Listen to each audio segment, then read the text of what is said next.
Hello guys, कैसे हैं आप? उम्मीद करते हैं कि आप सब खैरियत से होंगे, खुश होंगे। मेरा नाम है मोहम्मद मेरा से। नाम है रहमान अनवर। और मैं हूं जफर इकबाल। और भाई देखने जा रहे हैं पॉडकास्ट एक नेक्स्ट पार्ट देखने जा रहे हैं। पहला हमने भाई बनाया था त्रिवेदी जी का, लेकिन आगे भी देखते हैं।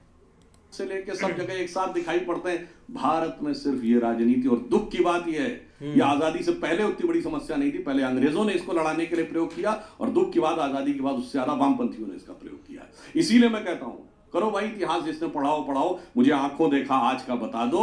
इराक के म्यूजियम के डिस्ट्रक्शन से लेके, काबुल के म्यूजियम के डिस्ट्रक्शन से लेके, बामियान के डिस्ट्रक्शन से लेके, चाइना और तिब्बत की तबाही से लेके, और जो कुछ आज बर्मा में हो रहा है उसकी तबाही तक, और बोध गया के विस्फोट तक बता दो, उसके बाद बहस कर लो। हमारे सनातन या हिंदू धर्म से कितने कितने धर्म निकले सर? देखिए, और क्यों निकले हैं? कुरीतियों की वजह से? नहीं, देखिए मैं ये बताना चाहता हूं, धर्म एक ही होता है। धर्म शब्द जानते कैसे बना? ध धातु से, जिसका अर्थ होता है धारण करना। और धर्म की परिभाषा भी है धारणात इति धर्म। इसीलिए देखिए बहुत अंतर है, इसको गहराई से समझना चाहिए। धरती शब्द भी ध धातु से बना है। धरती सबको धारण करती है, ठीक। धर्म के जो 10 लक्षण कहे गए हैं वो क्या है? धृति, क्षमा, दमोश, संयम, शौच, इंद्रिय निग्रह, धी विद्या, सत्यम, क्रोधो, दशकम धर्म। पहला है धृति, धैर्य, धारण करना। First you have to sustain, you have to contain something, then you will be able to realise. अब आप ये समझिए, धर्म धारण करने से बनता है, वो धरती की तरह है। धरती नई नहीं बनती, धरती के ऊपर रास्ते बनते रहते हैं। इसीलिए जिसको आप संप्रदाय कहते हैं उसके लिए पंथ शब्द है, और पंथ शब्द रास्ते के लिए भी है। संस्कृत में दोनों पर्यायवाची हैं। रास्ते धरती पे बनते रहते हैं, उनका एक डेस्टिनेशन होता है, उनकी एक पहचान होती है, उनकी एक लिमिटेशन होती है, उनकी एक एज होती है। बनते हैं, खत्म हो जाते हैं, फिर बनते हैं, खत्म हो जाते हैं। धरती यथावत रहती है। तो धर्म शाश्वत रहता है, पंथ मत संप्रदाय युगानुकूल परिस्थितियों के अनुसार बनते रहते हैं, उनके अंदर विकार आते रहते हैं, फिर उनके अंदर परिष्कार होता रहता है, और समाप्त होकर उनके नए पंथ, जैसे जैन, बुद्ध, सिख, देखिए इनको हिंदू धर्म से कहा जाता है कि ये तो हिंदू फैमिली का ही है। हाँ। इसमें कहीं किसी प्रकार का कोई वो नहीं है। और इवन आप ये भी देख लीजिए कि इन सारे ग्रंथों के ये जो मूल कनेक्शन है, सब एक दूसरे से कनेक्टेड है। मगर बड़ी मजेदार बात क्या है? बड़ी मजेदार बात यह है कि हम उस यथार्थ को समझने को तैयारी नहीं होते। अब मैं छोटी सी एक बात कहूं, जो लोग अलग आइडेंटिटी की बात कहते हैं, जब बात आती ना कि माइनॉरिटी, जैन भी माइनॉरिटी है, बुद्धिस्ट भी माइनॉरिटी है, पूछना चाहता हूं, भारत के इतिहास में माइनॉरिटी अफेयर्स का मिनिस्टर कोई बुद्धिस्ट हुआ है? नहीं। सिर्फ आज मोदी जी की सरकार में है श्री किरण रिजिजू। चैलेंज करके पूछता हूं, बताओ मेरे भाई, ये तो रियल माइनॉरिटी है ना, सबसे छोटी वाली, आधा परसेंट 1% वाली। उससे मतलब नहीं है। माइनॉरिटी कमीशन का चेयरमैन कभी सिख हुआ है? अटल जी की सरकार के समय से हुए थे सरदार त्रिलोचन सिंह। चलिए, कभी किसी स्टेट में माइनॉरिटी कमीशन का चेयरमैन ईसाई को भी बनाया है?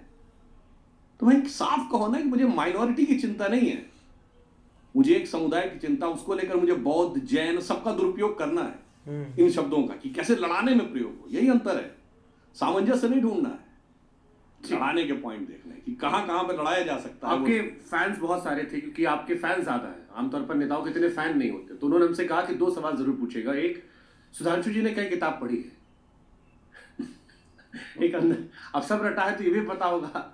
नहीं, देखिए बहुत समय नहीं मिलता राजनीति में रहते हुए, पर बचपन से बहुत सारी चीजों में इंटरेस्ट था। फिर भी अंदाजन कई किताब पढ़ ली होगी आपने? नहीं, बहुत किताबें नहीं पढ़ी हैं। कुछ किताबें पढ़ते हैं थोड़ा, तो उसको लेकर मेरे मन में किसी भी चीज को देखने में थोड़ा डेप्थ में जाने की टेंडेंसी ज्यादा है, तो पढ़ते हैं, फिर सोचते रहते हैं, तो इसलिए वो चीजें ज्यादा निकल आती। दूसरा सवाल, सुधांशु जी ऐसी याददाश्त के लिए क्या करना चाहिए? क्योंकि वो ना सिर्फ किताब बताते हैं, फिर चैप्टर बताते हैं, फिर बताते हैं चौथी लाइन पे जाके पढ़ लेना, तो इतना मेमोराइज कैसे होता है? ये याददाश्त कैसे, इसकी ट्रेनिंग प्रैक्टिस कैसे की जाए? देखिए, इसके लिए मैं बचपन में, तो देखिए आपके वो भी हंस रहे हैं वहां से। ये बचपन में मैंने पढ़ा था। हाँ। ये प्रश्न स्वामी विवेकानंद की पुस्तक में, उन्होंने इसका बड़ा अच्छा उत्तर दिया। उन्होंने कहा कि एक कमरे में ज्यादा नहीं, 100-200 किताबें भरी हों, और तुमसे कहा जाए किताब खोजो, तो 5-7-8 मिनट लग जाएगा, 10 मिनट खोजने में। वही 50,000 किताबें हों जो एक लाइब्रेरी में हो, कैटलॉग के साथ रखी हो, 2 मिनट में आप जाके उस किताब को निकाल लेंगे। सही बात है। तो ये अंतर है कि आप अपनी इंफॉर्मेशन किस पैटर्न पे सेटल करते हैं। ये स्वामी विवेकानंद की एक पुस्तक में पढ़ा। तो पहला तो ये है कि हम अवांछित इंफॉर्मेशन को ज़्यादा न लें। दूसरा, हमारा चित्त किस में लगा। जब मैं पढ़ाता था यूनिवर्सिटी में तो कई बार हमारे स्टूडेंट हमसे पूछते थे, सर ये चीज़ें इतनी याद कैसे रहती। तो ये बात मैं 30 साल पहले की 25 साल पहले की बता रहा हूँ। तो मैं कहता था, भाई तुमने अगर 10 साल पहले भी कोई फिल्म देखी और फिल्म में कोई गाना देखा, जो गाना अच्छा लगा, तो उसकी 2 लाइन आज भी याद है कि नहीं है। तो ये रजिस्टर पर बैठ के लिखे तो थे नहीं।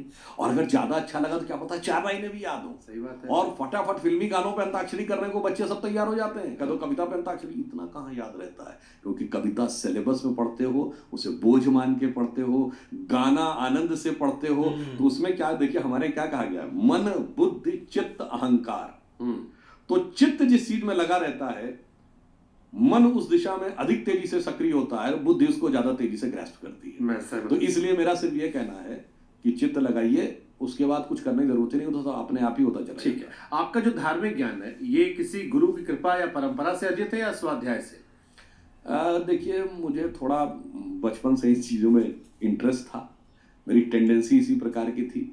और बचपन में बहुत बड़े विद्वानों और इस ढंग के लोगों के साथ उठने बैठने का, बहुत बच्चे थे, घर पे भी लोग आते थे लखनऊ में। हाँ, और बड़े बड़े साहित्यकार भी घर पे आते थे, नवाबों के शहर में।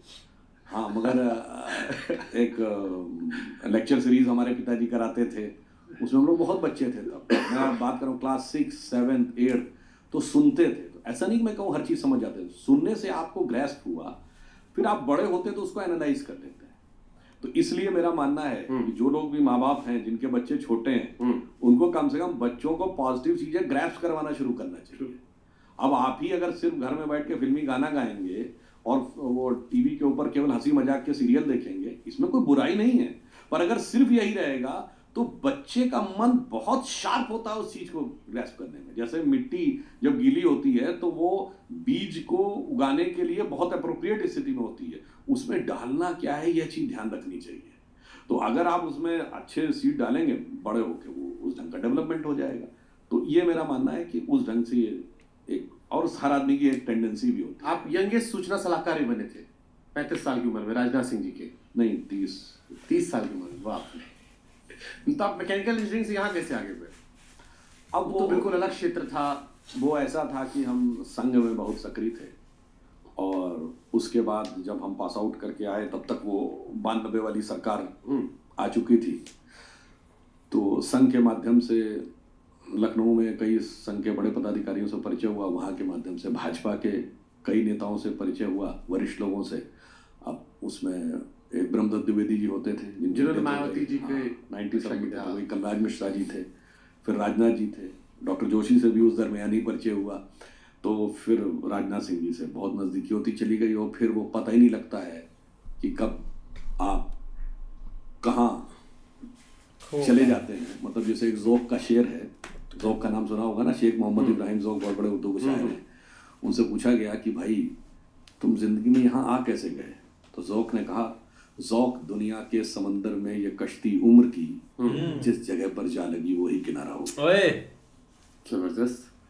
अब इस पे भी देखिए एक सवाल हमको आ गया। कई लोगों ने ये भी कहा कि जैसे आप शायरी बहुत करते हैं, अभी योगी जी ने कल परसों कह दिया कि कठमुल्लों की भाषा है, और बड़ी चर्चा चल रही थी उसकी कि उर्दू जबान तो हमारे भारत की ही है, तो इसको फिर कठमुल्लों की भाषा कह दिया। उस भाषा से क्यों नफरत करना?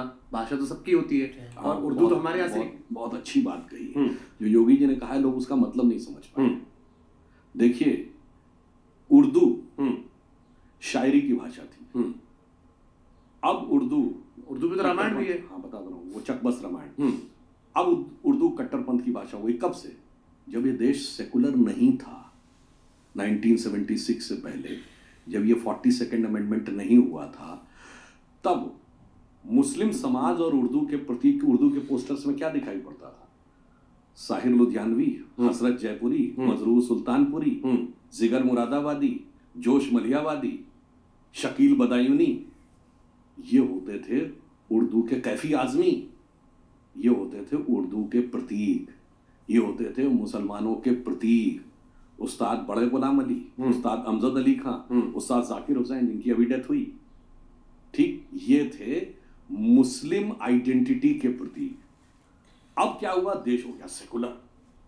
तो एक ऐसी भाषा जो आर्टिस्टिक और क्रिएटिविटी का एंगल जिसमें दिखाई पड़ता था, अब वो किसकी प्रतीक माने जाने लगी। अब उसको सबसे ज्यादा यूज करने वाले में कौन, असदुद्दीन ओवैसी, बदरुद्दीन अजमल, मौलाना मदनी। और अब उस भाषा में तकरीरें किनके पक्ष में दी जाती हैं। एक दौर था कि उर्दू में शायरी भगवान कृष्ण के पक्ष में भी लिखी जाती थी। आपने शायद सुना हो, वो बिहारी का बड़ा फेमस दोहा है ना, मेरी भव बाधा हरो राधा नागर सोए, जा तन की झाई परत श्याम हरित दुति होए।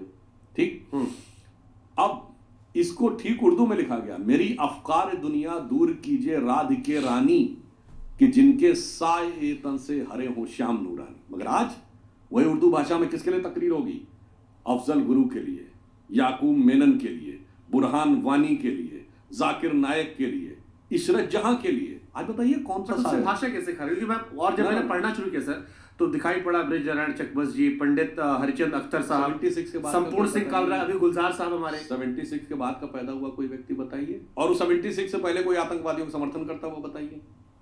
तो फिर अंतर है, भाषा से नफरत कर ना ना, भाषा नहीं, आपने भाषा को परवर्ट कर दिया। आपने भाषा का सिंबल दूसरा कर दिया, बट आपने उस भाषा का यूज ही वो अलग करना शुरू कर दिया। मैंने बोला ना, आज आप बताइए ऐसे लोगों के लिए अगर आप ऐसी भाषा, अभी हमारे मनोज शुक्ला मुंतशिर हो गए थे, आपने लीजिए नाम लिया। बिल्कुल, जो आपने कहा वही तो मैं कहने का प्रयास कर रहा हूं। हालांकि वापस शुक्ला हो गए वो। वैसे एक इंटरेस्टिंग फैक्ट है कि ये भाषा बनी कैसे उर्दू। मतलब ये मैं ऐसा नहीं कि कोई मैं इस पे बहुत अथॉरिटी रखता हूँ। मैंने ऐसे बुजुर्गों के द्वारा एक बात सुनी थी, मुस्लिमों की तो भाषा फारसी थी, तो फिर उर्दू की जरूरत क्या थी। हमको नहीं नॉलेज, हम आपकी तरफ ही देख रहे हैं। देखिए, उर्दू भाषा ऐसे बनी, स्क्रिप्ट ली गई अरबिक से, वर्ड्स लिए गए अरबिक और पर्शियन के, और ग्रामर ली गई हिंदी से। That's how the Urdu language is created. And why it was form. अब कुछ लोग कहते हैं कि वो फारसी और अरबी के मिक्सचर से बन गई, मगर मैंने एक इंटरेस्टिंग थ्योरी पढ़ी थी जिस पर मैं क्लेम नहीं करता हूँ कि ये सच है या गलत है, इस पर कोई वो नहीं कह सकता, जस्ट एक मैंने डिस्क्लेमर के साथ बोलता हूँ। फारसी मुगल कोर्ट्स की भाषा थी, और फारसी पढ़े लिखे का मतलब सबसे पढ़ा लिखा होता था। पुराने जमाने की कहावत है ना, पढ़े फारसी बेचे तेल, ये देखो किस्मत के खेल। ठीक, ये नहीं था हाथ कंगन को आरसी क्या, पढ़े लिखे को फारसी क्या। फिर ये बात आई, फारसी कहाँ की थी, ईरान की। ईरान क्या था, शिया। तो वो फारसी तो प्रीडोमिनेटली शियाओं की लैंग्वेज है, तो there has to be some language which should have a Sunni influence also. तो मैंने ये भी एक थ्योरी सुनी थी कि भाई Persian was considered as a Islamic language but more predominantly a Shia language. तो there has to be some other language जिसपे थोड़ा सुन्नी इन्फ्लुएंस ज्यादा हो। अब ये सच है नहीं है मैं नहीं कह सकता, बट ये भी एक थ्योरी। हमने भी कहीं पढ़ा कि गाली जो आई है, इसका आविष्कार भी मुगलों के साथ हुआ था। पहले हमारे यहाँ गाली अलग थी, फिर उनके यहाँ सुअर का बच्चा शुरू हुआ कि या हराम जो हम बोलते हैं, और फिर हमने उनको उनके जो उनके रिलेशन होते उस आधार पर गाली देना शुरू किया। नहीं, आप एक और बात देखिए, यहाँ पे मैं एक बात में जो मुस्लिम शायर हैं उनकी तारीफ करूंगा। वो लोकप्रियता के चक्कर में नहीं पड़े, वो अपनी लैंग्वेज के ऊपर स्थिर रहे। 60 और 70 के दशक में जितने फिल्मी गाने लिखे गए, आप देखिए सब में क्या खालिस उर्दू के शब्द हैं। जिहाल मुस्किन मुगम्बर रंजिश बहार हिजरा में सारा दिल है, और लोगों ने पढ़े। इब्तिदाए इश्क में हम सारी रात जागे, अल्लाह जाने क्या होगा आगे। अब जा बलब हूँ शिद्दते दर्दे बयां से मैं, वाकिब हूँ आज इश्क के अर्जे बयां से मैं। और लोगों ने गाने सुने, हमारे लोग कन्वर्ट होना शुरू हो जाते हैं। नहीं, सिंपल हिंदी लिखो, सिंपल हिंदी लिखो, छोड़ दो। ये अंतर होता है कि आप दृढ़ता के साथ अपने विषय पे खड़े रहे। अब कोई ये कहे कि साहब शेर व शायरी है, ये चीज़ों के लिए बहुत से लोगों ने, आपको याद हो, मुझे याद नहीं है वो किन्होंने, शायद कौन शायर थे मुझे याद नहीं है, तो नीरज से उन्होंने कहा कि साहब, गोपाल दास नीरज, उनसे उन्होंने कहा कि साहब उर्दू जबान के अलावा तो अच्छी शायरी का गीत लिखा ही नहीं जा सकता। तो फिर नीरज ने वो गाना लिखा और वो खूब हिट भी हुआ, बादल बिजली चंदन पाए पानी जैसा अपना प्यार, लेना होगा जन्म हमें कई कई बार, इसमें कहीं उर्दू नहीं है, फिर भी गाना हिट हुआ। इवन ऐसे भी गाने हम लोगों ने बचपन में सुने, चंचल शीतल निर्मल कोमल संगीत की देवी स्वर सजनी, सुंदरता की हर प्रतिमा से रूप में तो सुंदर सजनी, ये भी हिट हुआ। सत्यम शिवम सुंदरम का लेकिन था। फिर भाई उर्दू मुसलमानों की भाषा थोड़ी नहीं, ना, क्यों इसको अब ये बना दिया गया? मैं आपको भी सुन रहा हूँ। हाँ, बहुत अच्छी मुझे बात ऐसा आपने लग रहा है कि ये उनकी भाषा है, हमारी अलग है। हाँ, बता रहा हूँ ये क्यों हुआ।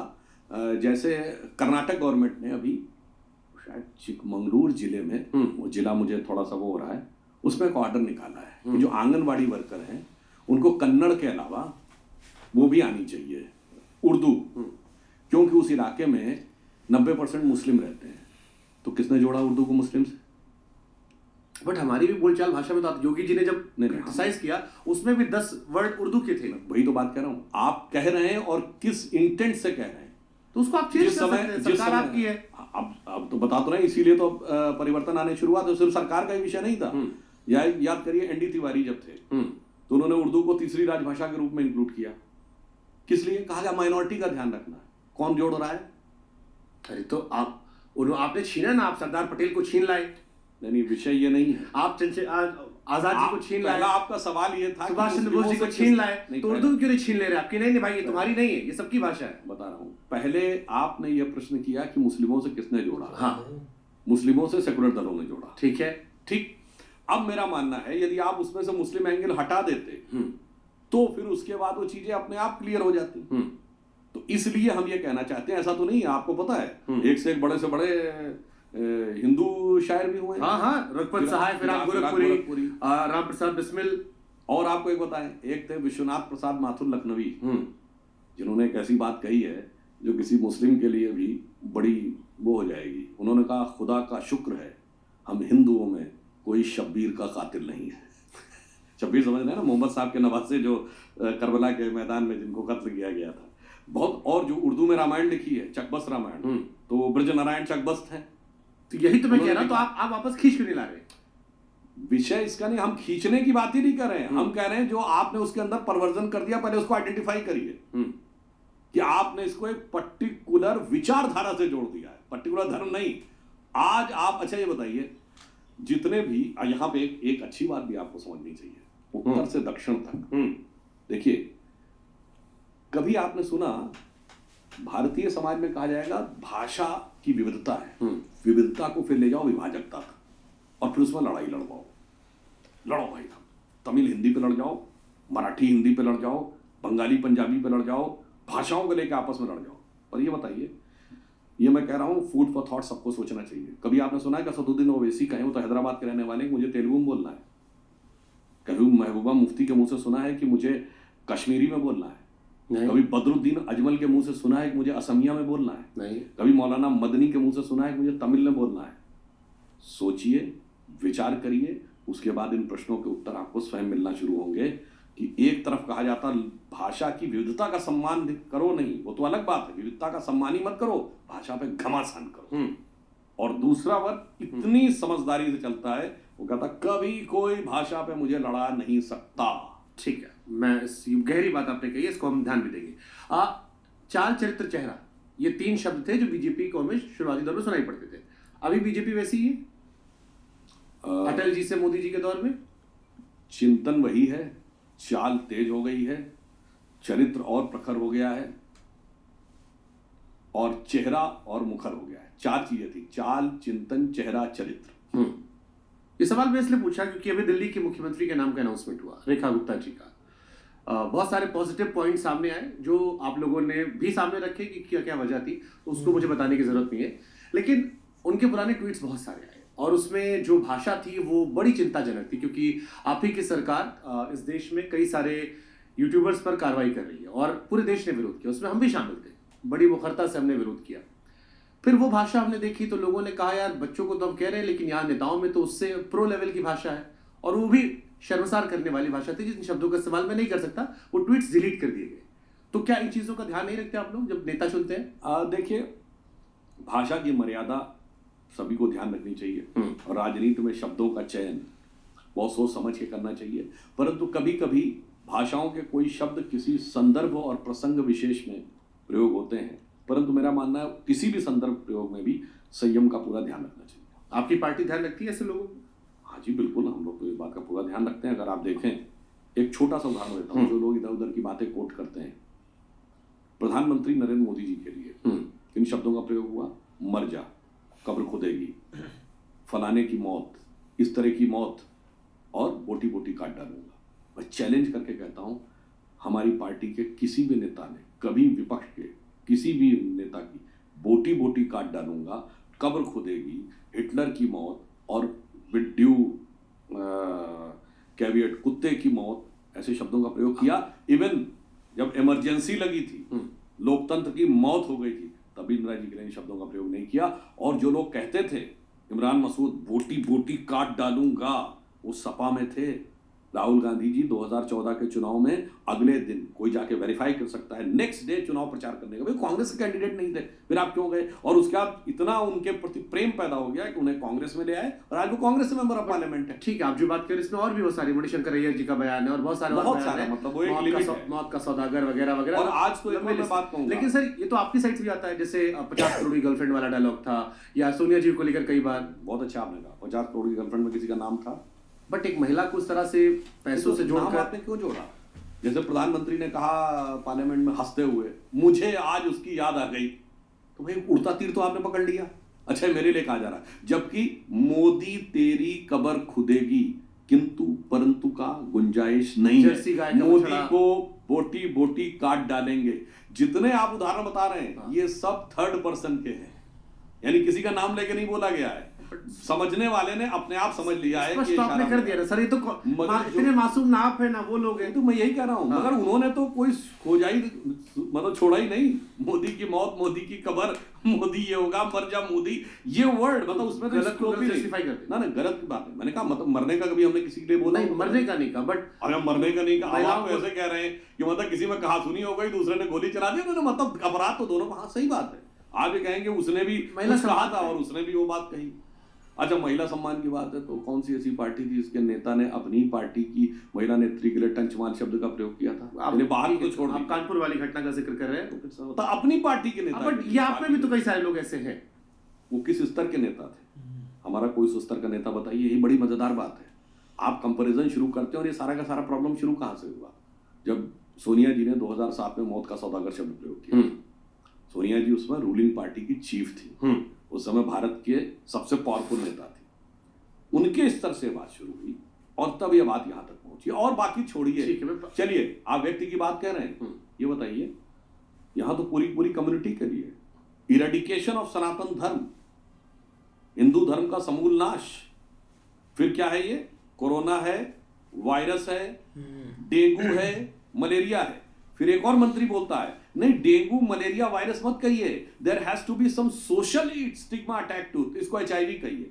पूछिए भाई, ये तो भारत की अस्मिता के प्रतीक के लिए इतने घटिया शब्दों का प्रयोग कर रहे हैं और व्यक्तिगत कमेंट के ऊपर लेके बचने का प्रयास कर रहे हैं। इसे कहते हैं तिनके की ओट में पहाड़ छुपाने। ठीक है, मैं सवाल ये बहुत लंबे है इसलिए मैं क्रॉस क्वेश्चन आज कम करूंगा। कुंभ को लेकर मैंने बागेश्वर जी का इंटरव्यू किया, उन्होंने कहा कि अगर सेना को सौंप देते तो ये कलंक नहीं लगता। ये मेरे पॉडकास्ट में उन्होंने कहा, मैंने आपकी तस्वीर भी देखी, अभी आप उनसे मिलकर आए हैं। कुंभ में कलंक लगा? मुझे लगता है कि इस पे जो जांच गठित की है उत्तर प्रदेश सरकार ने रिटायर्ड जज की अध्यक्षता में, उस जांच की रिपोर्ट आने की प्रतीक्षा करनी चाहिए। उसके बाद किसकी गलती थी, कहां पे चूक हुई, यह बात साफ हो जाएगी और उसके अनुसार जो युक्ति सम्मत विधि सम्मत कार्रवाई होगी वो सरकार करेगी। दिल्ली में भगदड़ हुई, उसको लेकर भी कहा गया कि अब किसी पे जिम्मेदारी तय नहीं होती है। ये पता लग जाता है कि 50 करोड़ लोगों ने स्नान किया, लेकिन भगदड़ क्यों हुई, बिना ट्रेन लड़े लोग मर कैसे गए, बिना अनाउंसमेंट हुए, इसकी अकाउंटेबिलिटी नहीं होती है। पुराने जमाने में जैसे नीतीश जी आपकी सरकार में थे, या लाल बहादुर शास्त्री जी का जिक्र होता है, या अटल जी के टाइम पे कम से कम सामने आते थे, होता था ये जिम्मेदार व्यक्ति हैं, इस्तीफे होते थे। अब इसको दो तरीके से बता देता हूं। पहली बात, जांच गठित हुई है, ये जांच की रिपोर्ट आने से पहले जिम्मेदारी गठित करना चाहते हैं। मगर मैं इतना आश्वस्त करना चाहता हूं, हमारे यहाँ जो लोग गलत हुए हैं उनको इतना लंबा इंतजार नहीं करना पड़ेगा कि 40 साल बाद सज्जन कुमार को सजा हो। कितना? 2 पीढ़ी के बाद। तो इसलिए मैं कहना चाहता हूं जांच की प्रतीक्षा करिए। और दूसरा एक और फैक्ट, मात्र 2-3 हफ्ते पहले की तो बात है, जब ये विपक्ष के नेता बोल रहे थे, इतने लोग थोड़ी आ रहे हैं, ये तो एग्जेगरेटेड फिगर्स। अखिलेश जी भी बोले थे, कांग्रेस के नेता भी बोले थे, अब वही कह रहे हैं इतना जाम हो रहा है, इतना व्यवस्था, कह रहे थे ड्रोन दिखाइए कितना है, अखिलेश जी ने कहा था। अब तो सैटेलाइट से देख लीजिए, प्रयागराज आने वाली सड़कें वाराणसी की तरफ से भी पूरी पूरी सड़कें जाम है, घंटों लग रहे हैं। लखनऊ से आने वाली सड़क, मध्य प्रदेश से सतना, रीवा और चित्रकूट की तरफ से आने वाली सड़क, जौनपुर और मिर्जापुर से आने वाली सड़क, सारी सड़कें देख लीजिए। अब तो भाई सैटेलाइट से देखिए। तो मेरा मानना है वो इनके इन आरोपों को हम ईमानदारी से स्वीकार करेंगे। पहले अपना पहला आरोप विड्रॉ कर लें। ठीक है, लोग तो आ ही नहीं रहे हैं, सब सन्नाटा है, खाली है। फिर साहब इतनी भीड़ है, भाई दो में से एक तो तय करो ना। जानते क्या है, कोई भी मुद्दा मिल जाए, बस अपने मन की खुन्नस निकालनी है, चूंकि हम वो एजेंडा फुलफिल करना है, इरेडिकेशन ऑफ सनातन धर्म। हाँ ठीक है, और- लेकिन आप और लोगों ये ने बुलाया था, जो डेथ हुई है उसको लेकर भी एक संवेदना लोग एक्सपेक्ट हाँ, करेंगे कि बिल्कुल। उस पर इसमें सहज इसीलिए मैं भाव कह से रहा हूं- कार्रवाई होनी चाहिए। हाँ, बिल्कुल आपने सही कहा। तो जो लोग ये कॉन्फ्रेंस कर रहे थे, और उससे पहले 2021 में वैश्विक स्तर पर अमेरिकन यूनिवर्सिटीज में कॉन्फ्रेंस हुई थी, डिसमेंटलिंग ग्लोबल हिंदुत्व। उसके बाद जो लोग हिंदू धर्म को कोरोना वायरस HIV कह रहे थे, जो रामचरितमानस की प्रतियां फाड़ रहे थे, जो अनेक प्रकार के गंदे अभद्र शब्द प्रयोग कर रहे थे, हिंदू शब्द गंदा है, ये कर्नाटक का एक मिनिस्टर बोल रहा था, वो लोग जब ये कहते हैं, हम ईमानदारी से कह रहे हैं, ये मृत्युएं जो हुई हैं ये दुखद हैं, दुर्भाग्यपूर्ण हैं, कष्टदायक हैं। पर जब वो लोग इस पृष्ठभूमि में आप देखेंगे तो साफ समझ में आता है उनमें संवेदना नहीं, संतुष्ट का भाव है। मणिपुर में क्या आपकी सरकार फेल हो गई, क्योंकि फुल मेजोरिटी गवर्नमेंट थी, उसके बावजूद राष्ट्रपति शासन लगा, मणिपुर का एक ही व्यक्ति सामने नहीं आया कि मैं चीफ मिनिस्टर बन जा रहा हूं, संभाल लूंगा। अमित शाह जी पहले गए भी थे, प्रधानमंत्री जी पर आरोप लगता है कि वो वहां नहीं गए। एक बहुत संवेदनशील विषय, क्योंकि पहले सरकारें थी, मणिपुर का इशू काफी कॉम्प्लिकेटेड है, लेकिन आप लोगों ने क्योंकि दावा किया था, और आपकी सरकार ने किसान आंदोलन, जाटों का आंदोलन, मराठा आंदोलन, बहुत सारे आंदोलन को संभाला है, मणिपुर नहीं संभाला। देखिए, मणिपुर का विषय बहुत संवेदनशील है, और आपने जो कहा बिल्कुल, ये पिछले 50-60 वर्षों का कैरिडोर इफेक्ट है। हमारा जो पहला शासनकाल रहा वो मणिपुर में बहुत शांति और विकास का रहा। वो पहला मौका था जब मणिपुर में 2-2 साल तक ब्लॉकेड नहीं रहा। आज की स्थिति पर सरकार पूरी सतर्कता और संवेदनशीलता से उस पर नजर रखे हुए है, और उसको नियंत्रित करने के लिए सीमावर्ती क्षेत्र है, बहुत सारी उसके अंदर संवेदनशीलताएं हैं, और उसके अंदर एक सामाजिक भावनात्मक संवेदनशीलता भी जुड़ी हुई है। तो सरकार उन सारी चीजों पे बहुत सतर्कता और प्रामाणिकता से काम कर रही है। परंतु जो लोग राजनीति कर रहे हैं, मैं सिर्फ एक उदाहरण देना चाहता हूं। केंद्र सरकार के विरुद्ध अविश्वास प्रस्ताव आया मणिपुर को लेकर। मणिपुर विधानसभा में क्यों नहीं आया अविश्वास प्रस्ताव? प्रदेश का मुद्दा है, चल रहा था कि आने वाला उसी लिए मगर आया ही नहीं। 2 साल हो गए, कभी नहीं आया। नहीं, इस बार चल रहा था। ये तो मैं 2023 की बात कर रहा हूं। अब आइए, प्रस्ताव आया मणिपुर को लेकर। आज तो डिजिटल डाटा का जमाना है, जाके चेक कर लीजिए, 5% भी मणिपुर पे नहीं बोला गया। प्रस्ताव लाया गया मणिपुर पे, विपक्ष के सारे वक्ताओं का स्पीच जाकर कोई डिजिटली चेक कर ले, 5% नहीं बोला गया मणिपुर के ऊपर। सब इधर उधर की तमाम बातें बोली गई, जिसमें राहुल गांधी जी हिंदुत्व भी समझाते रहे, अडानी भी लाते रहे, फलाना लाते रहे, सब कुछ। इसका मतलब साफ है, मणिपुर को एक मुद्दा बनाकर दिल्ली में राजनीति करनी है। मणिपुर के प्रति संवेदना के साथ समाधान के लिए नहीं सोचना है। ठीक है। एक कई बार तंज में लोग सवाल पूछते हैं आपको कि नेहरू जी ने और कितनी गलती की थी? मेरे विचार से कुछ भी होता है तो होता है, नेहरू जी पे डाल दिया गया, उन्होंने ये किया था। नहीं, selected words of Jawaharlal Nehru जो लोग पढ़ लें, वो तो इतने सारे वॉल्यूम हैं, दर्जनों तो वॉल्यूम हैं। अगर लोग पढ़ लें तो उनको समझ में आएगा कि गलतियां जो हैं वो उनकी श्रृंखला कितनी बड़ी है। अब जैसे मैं सिर्फ 2 उदाहरण देना चाहता हूं जो बहुत कम लोगों को पता होगा। 1950 में KM पणिक्कर, जब चीन तिब्बत में घुस गया था, कि KM Panikkar was ambassador in China, वो भारत सरकार की तरफ से एक लेटर लिखते हैं जिसमें लिखते हैं, इंडिया एक्सेप्ट्स। चाइना ने डिमांड ये की थी कि भारत तिब्बत पर चीन की सुजरेनिटी एक्सेप्ट कर ले, अर्थात तिब्बत के ऊपर चीन का स्वायत्त शासी शासन को स्वीकार कर ले। भारत सरकार ने लिख दिया, we accept the Chinese sovereignty over Tibet, यानी हम तिब्बत पर चीन की संप्रभुता को स्वीकार करते हैं। और उसके बाद जब संसद में यह विषय उठा तो उस समय विदेश राज्य मंत्री एक महिला थी, उनका मुझे नाम नहीं ध्यान है, उन्होंने जवाब में कहा कि नहीं नहीं नहीं, जो लिखा गया है वो राजदूत के द्वारा, वो सरकार का ऐसा विचार नहीं है। राजदूत ने बाद में अपनी किताब में लिखा है कि KM पणिक्कर ने बिल्कुल, हमने सरकार के निर्देश पे किया, और यदि सरकार कह रही है कि ऐसा विचार नहीं था तो ऐसे राजदूत को तो डिसमिस कर देना चाहिए था, कार्रवाई कर देनी चाहिए थी। ये है।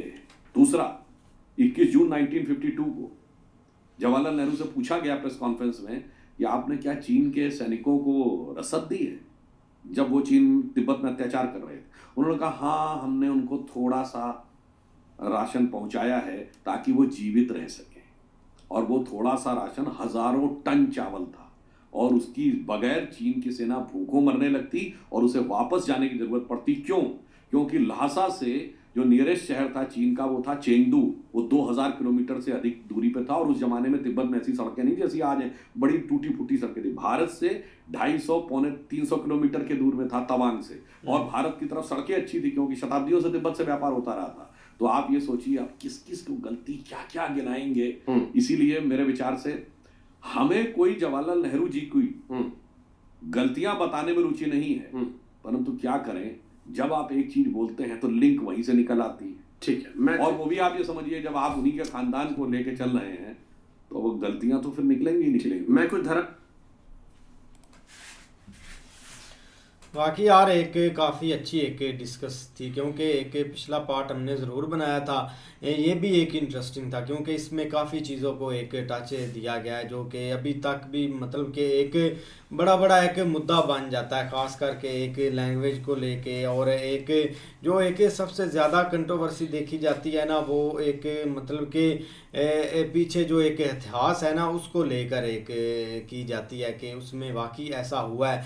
बाकी एक धर्म की बात करें तो हमें मतलब कि अभी भी ऐसे लगता है कि सब कुछ बस एक मिक्स किया, लेकिन आज एक भाई त्रिवेदी जी ने ज़रूर इस चीज़ को एक मेंशन किया है कि जो चीज़ें भी एक हुई हैं उनके पीछे कोई ना कोई एक कारण ज़रूर रहा है जिसकी वजह से सारा कुछ चलता रहा है। आगे एक उर्दू को लेकर काफ़ी एक कंट्रोवर्सी बनती है, लेकिन उस पर उनकी काफ़ी एक अच्छी एक राय थी कि पहले जो लोग थे ना वो एक मतलब कि हमने मन से एक बोलते थे एक लिखते थे, लेकिन अभी आपको कौन से लोग मिलेंगे, एक अवैसी साहब मिलेंगे और लोग मिलेंगे जिनको एक मेंशन किया जाता है एक हर बुक्स में। और ये एक रियलिटी है, पहले जो एक शेर व शायरी होते थे या एक उर्दू मतलब के एक लिखते थे या एक शायरी बनाते थे, वो भाई वाकई एक कुछ और एक अंदाज में लिखते थे, एक आपको लर्निंग उसमें एक ज़रूर मिलती थी। लेकिन अभी की जो लोग हैं ना या एक शेर व शायरी है वो किसी और चीज़ पर एक बनती है या एक लिखी जाती है।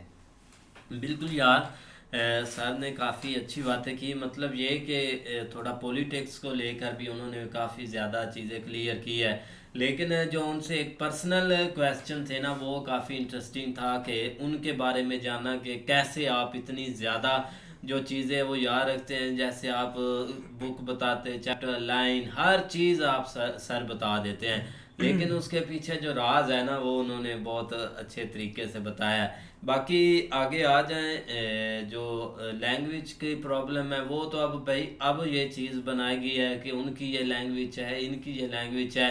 पहले जैसे उन्होंने बताया भी है कि काफ़ी ज़्यादा सॉन्ग लिखे गए हैं उर्दू में, वो पर आप सुनगे आपको एक ऐसे याद होंगे।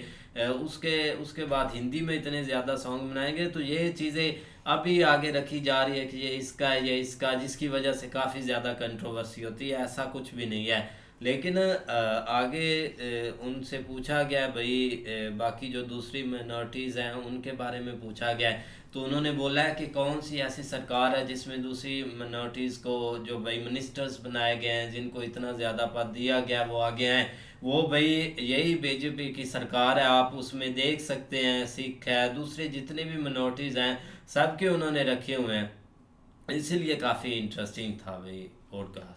नहीं बिल्कुल ऐसे ही है, लेकिन भाई एक याददाश्त के हवाले से उन्होंने बहुत अच्छी बात की है कि कोई भी चीज़ एक जब आप मन से एक करते या समझते हैं, जिस तरह गाने की उन्होंने मिसाल दी कि कोई भी फिल्म आपने पुरानी देखी उसमें अगर एक आधा आपको गाने याद है, वो क्या है कि वो आपने एक मन से उसको देखा, लेकिन जब आप बुक्स की तरफ आते हैं तो वो ज़बरदस्ती एक जो है ना वो आप समझते हैं कि ये मेरे ऊपर एक बोझ ही है, तो इसलिए वो चीज़ें याद नहीं रहती। लेकिन आगे भाई लैंग्वेज के हवाले से उन्होंने बहुत अच्छी बात की, क्योंकि आप जो है ना वो एक टाइम था जब कोई भी एक लैंग्वेज, ज़ाहिर बात है और कई डिफरेंट लैंग्वेजेस हैं इंडिया के अंदर, तो कोई भी एक लैंग्वेज है ना तो वो एक जो मतलब एक एकता को जब तक साथ लेके चलती है तो उस वक्त तक उसकी अहमियत भी रहती है, जो कि खासकर अपने एक कंट्री से रेलिवेंट होती है, जो मतलब कोई भी एक जो है ना वो बड़े जो खास किस्म के इतिहास है उसको लेके मतलब वो एक जो है ना वो इकट्ठा लेके तो आप जाके उसकी, लेकिन जब आप एक उसको पर्सनली कर लेंगे या एक स्पेसिफिक तबके तक ही महदूद कर देंगे या हर एक चीज़ को उस हद तक की एक लेके जाएंगे तो तब जाके भाई एक मामला ख़राब हो जाएगा। तो वो फिर इस तरह की चीज़ें होने लग जाएंगी कि हर कोई इस चीज़ को तनकीद का निशाना। बाकी उससे हट के भाई मणिपुर से रेलिवेंट उनसे सवाल हुआ जो कि बहुत इंपॉर्टेंट था, और उसके अलावा भाई एक महाकुंभ से रेलिवेंट सवाल हुआ। तो ये चीज़ें यहाँ पे असल में देख लो कि हमारे यहाँ पे थोड़ा सा यही डिफरेंस है कि देख लो वो एक पॉलिटिशियंस भी हैं और हर तरह का उनसे एक सवाल जो है ना वो किया जा रहा है, और एक वो बड़े एक अच्छे तरीके से उसको जो है ना वो उसका जवाब भी दे रहे हैं। लेकिन हमारे जो है ना वो अगर कोई भी बेचारा है सियासतदान एक, तो वो मतलब उसका पता ही नहीं है कि वो किधर से है, कहाँ से वो आया है और उसने कहाँ से जाना है, और उसका एक लम्हे के लिए पता नहीं होता कि दूसरी पार्टी में कब ये चला जाएगा। तो ये चीज़ें थोड़ी सी डिफरेंस यहाँ पे ज़रूर देखने को मिला है, और बाकी भाई उससे हट के अच्छा था, सारा कुछ अच्छा था यार। बाकी यार एक काफ़ी कमाल की वीडियो थी। अगर आपको वीडियो पसंद आए तो लाइक और सब्सक्राइब ज़रूर कर लीजिए।